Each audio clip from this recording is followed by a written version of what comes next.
අන්දරේ මම මේ උදේ ඉඳන් බලන් උන්නේ. ඔහේ මොනවද ඔච්චර කල්පනා කරන්නේ?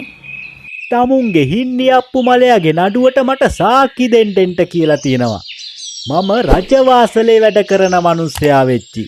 මේ වගේ පොඩි නිලමෙවරු අහන නඩුවලට සාක්කි දෙන්න යනවා කියන එක මට හරි අවනම්බුවක්.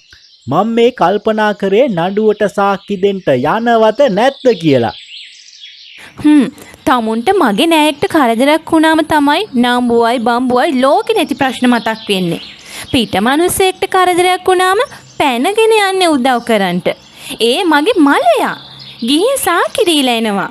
අනික ඕවට නොගිහින් ඉඳලා රාජ උදහසට ලක් වෙයි. හරි ඉතින් මං යන්න බෑ කියලා කිව්වේ නෑනේ. මං ගිහින් සාක්කි දීලා එන්නම්කෝ.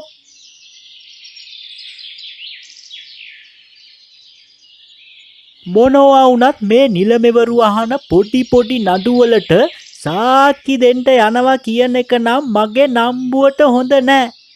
කරන්නම්කෝ හොඳ වැඩක්.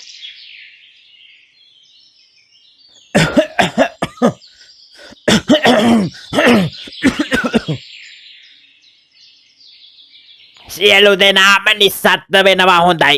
උදේම තියෙන්නේ හරක් හොරකමක් සම්බන්ධ නඩුවක්. හින්නේ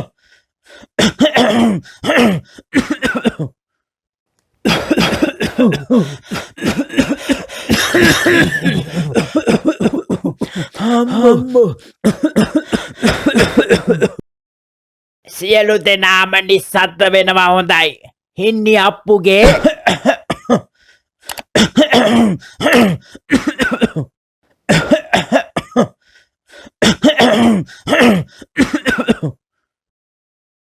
හෙන්නි අප්පුගේ එළහරකා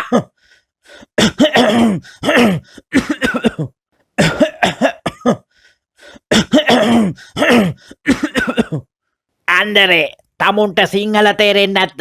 තමුන් නිස්සද්දතාවය ආරක්ෂා කරපු නැති නිසා මට සිද්ධ වෙනවා තමුන්ට කහවණු 10ක දඩයක් ගහන්න. සමාවෙන්න අධිකාරම්තුමනි.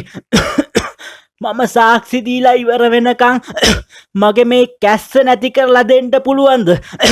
මම කහවණු 10ට කහවණු 500ක්ම දෙන්නම්කෝ.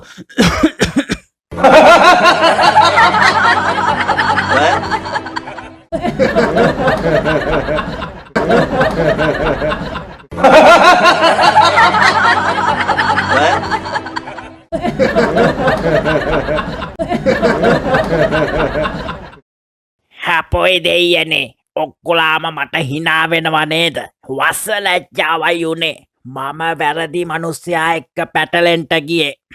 අනික රජවාසලේ අන්දරේට දඩ ගැහුවා කියලා ආරංචිය පැතිරිලා ගියාම මට ඉන්ට වෙන්නේ.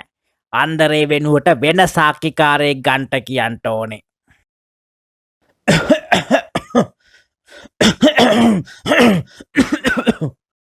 අන්දරේ තමුන්ට අසනීප නිසා තමුන්ගේ මස්සිනා හින්නි අප්පුට කියන්ට වෙන සාක්කිකාරයෙක් එක්කරගෙන එන්ට කියලා.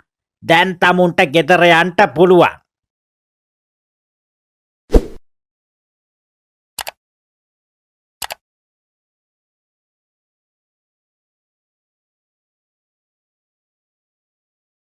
ඔන්න හාමිනේ නඩුවේ වැඩෙත් හොඳට සිද්ධ වුණා.